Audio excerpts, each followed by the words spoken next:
게다가 또 추석 때 한 경우에는 좀 오히려 재판부가 봐주지 않나 이렇게 생각할 수는 있는데, 이런 경우에 오히려 추석 때 사건 사고가 많기 때문에 오히려 좀 엄히 처벌하는 경향이 있어요. 단순 폭행은 둘이 이제 합의하면 그냥 끝나지만, 세게 쳐서 상해가 됐다거나 아니면은 칼이라도 들었다거나 뭐 물건으로 협박이라도 하면은 뭐 특수폭행이나 특수협박이 때문에 그때부터는 둘이 합의해도 이거는 심하면은 징역까지도 갈 수 있는 그런 사건이 됩니다. 위험한 물건의 기준이 있나요? 그래서 법대생들은 싸울 때 법전으로 때린다, 법전은 위험한 물건이 아니라서 이제 이런 우스갯소리가 있었는데, 또 법전이 너무 크거나 이게 또 위험한 물건으로 해석될 수도 있거든요, 판례에 따라서.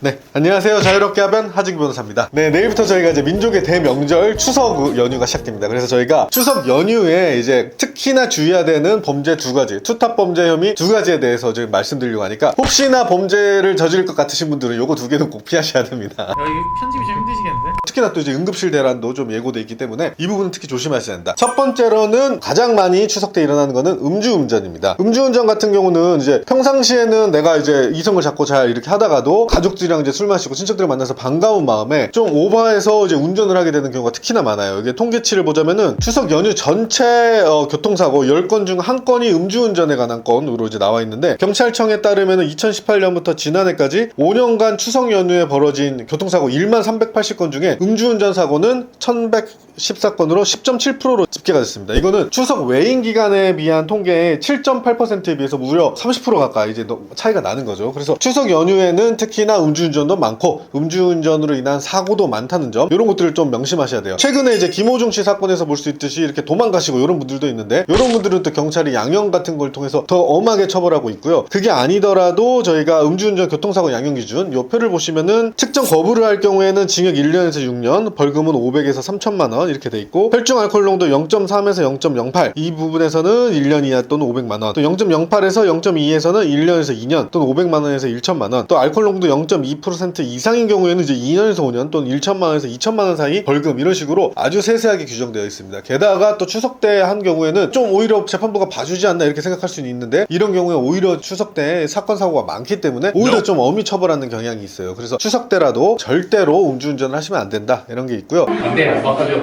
바꿀 생각 없어. 걸어가. 특정범죄 가중처벌 등에 따른 법률에 따르면은 일명 윤창호법에 따라서, 만약에 술에 취한 상태에서 사람을 죽게 하거나 이제 크게 다치게 한 경우에는 굉장히 형이 세집니다. 상해에 이르게 한 경우에는 1년 이상 15년 이하 징역 또는 1천만 원 이상 3천만 원 이하의 벌금에 되고, 사망에 이르게 할 경우에는 무기 또는 3년 이상의 징역이에요. 그렇기 때문에 같은 과실을 기인했더라도 결과에 따라서 이렇게 많은 형량이 달라진다는 거는 애초에 그런 실수를 안 해야겠다, 요런 점을 좀 명심해야 됩니다. 음주운전을 하는 순간 추석에 뭐 좀 봐주는 거 있냐, 그런 거 절대 없고요. 오히려 단속도 많고 적발됐을 때도 오히려 가중처벌되는 경향이 있다.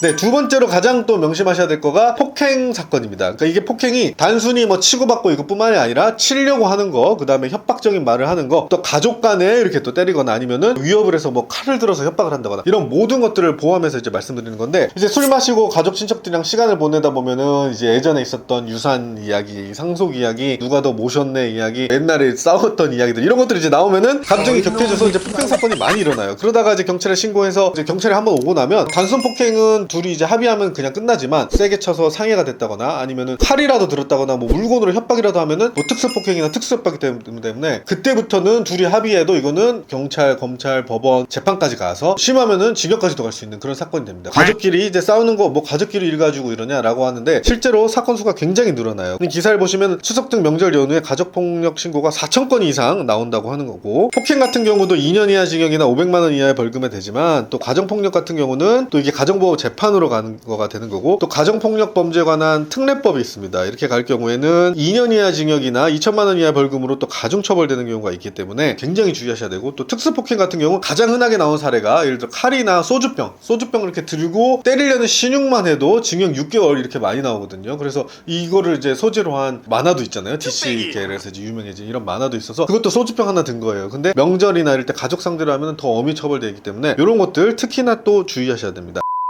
특수폭행 가려면 네. 다수 또는 위험한 물건이어야 되잖아요. 네. 그게 위험한 물건의 기준이 있나요? 그래서 법대생들은 싸울 때 법전으로 때린다, 법전은 위험한 물건이 아니라서 이제 이런 우스갯소리가 있었는데, 또 법전이 너무 크거나 이게 또 위험한 물건으로 해석될 수도 있거든요, 판례에 따라서. 그래서 예를 들어 칼, 소주병, 맥주병 이런 거는 당연히 위험한 물건이고, 근데 이제 뭐 단순히 이제 좀 찌그러지는 거, 이제 뭐 이런 봉 같은 거 이런 것들, 뭐 이렇게 으스러지는 비닐봉 이런 것들은 또 아니겠죠. 그래서 그때 따라서 좀 다르게 판단됩니다. 물건을 드는 순간 아주 위험해진다, 일단 그 기준으로 생각하셔야 될 것 같습니다.